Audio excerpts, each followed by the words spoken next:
Hi hello ನಮಸ್ಕಾರ ಸ್ನೇಹಿತರೆ. ಇವತ್ತಿನ ಸಂಚಿಕೆಯಲ್ಲಿ ಏನಾಗ್ತದೆ ಅನ್ನೋದನ್ನು ಶಾರ್ಟ್ ಆ್ಯಂಡ್ ಸ್ವೀಟ್ ಆಗಿ ನೋಡ್ಕೊಂಡು ಬರೋಣ ಬನ್ನಿ. ಇಲ್ಲಿ ಅರ್ಜುನನ್ನು ಭಾರ್ಗವಿ ಒಪ್ಪಿ ಅಪ್ಪಿದ್ದಾಗದ ಇಷ್ಟು ದಿನ ಅನುಮಾನ ಕೂಡ ಕ್ಲಿಯರ್ ಆಗದ. ಇಲ್ಲಿ ಭಾರ್ಗವಿ ಸಂಧ್ಯಾ ಸಾವಿಗೆ ನ್ಯಾಯ ಕೊಡಿಸಿದ ನಂತರ ನಮ್ಮ ಸಂಸಾರ ಶುರುವಾಗುತ್ತು ಅಂತ ಅರ್ಜುನ್ಗೆ ಹೇಳಿದಾಳೆ. ಅರ್ಜುನ್ ಕೂಡ ಭಾರ್ಗವಿಗೆ ಸಾಥ್ ಕೊಟ್ಟಿದ್ದಾರೆ. ಇದರ ನಡುವೆ ಇಲ್ಲಿ JP ಪಾಟೀಲ್ ಕಳ್ಳ ಮುಚ್ಚಾಲೆ ಆಡುವುದಕ್ಕೆ ಶುರು ಮಾಡ್ಕೊಂಡಿದ್ದಾರೆ. ಅನಾಮಿಕ ವ್ಯಕ್ತಿ ಯಾರು ಅನ್ನುವುದನ್ನ ಕೂಡ ಹುಡುಕೋದಕ್ಕೆ ಶುರು ಮಾಡ್ಕೊಂಡಿದ್ದಾರೆ.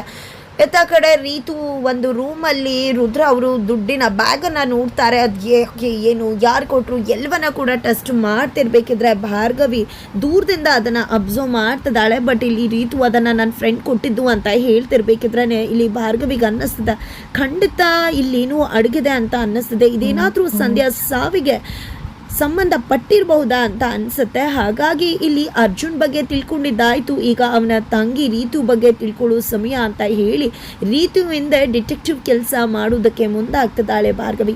ಆದರೆ ಅತ್ತ ಕಡೆ ವಿಕ್ಕಿ ಅಂತೂ ತನ್ನ ತಪ್ಪೇ ಮಾಡದೆ ಜೈಲಿಗೆ ಹೋಗ್ಬಿಡ್ತೀನಿ ಏನೋ ಅಂತ ಹೇಳಿ ಭಯ ಪಡ್ಕೋತಿದ್ದಾರೆ. ಈ ಕಡೆ ಶಕ್ತಿ ಪ್ರಸಾದ್ ಕೂಡ ಸಂಧ್ಯಾ ಸಾವಿಲಲ್ಲಿ ನಿನ್ನ ಪಾತ್ರ ಏನಿಲ್ಲ ಅಲ್ವಾ ಅಂತ ಪ್ರಶ್ನೆ ಮಾಡ್ತಿದ್ದಾರೆ.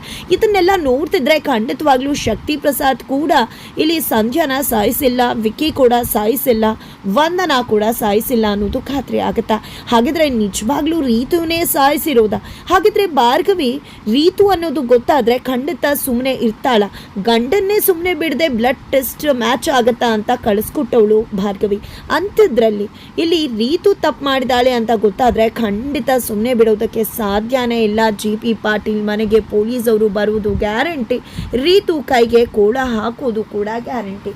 ಹಾಗಿದ್ರೆ ಏನಾಗತ್ತೆ ಮುಂದೆ ಇದು ಎಲ್ಲವನ್ನ ಕೂಡ ತಿಳ್ಕೋಬೇಕು ಅಂದರೆ ಈಗಲೇ ನಮ್ಮ ಈ ಚಾನಲ್ನ ಸಬ್ಸ್ಕ್ರೈಬ್ ಮಾಡಿ ಮುಂದಿನ ವಿಡಿಯೋಗೋಸ್ಕರ ವೇಟ್ ಮಾಡೋದನ್ನು ಮರಿಬೇಡಿ.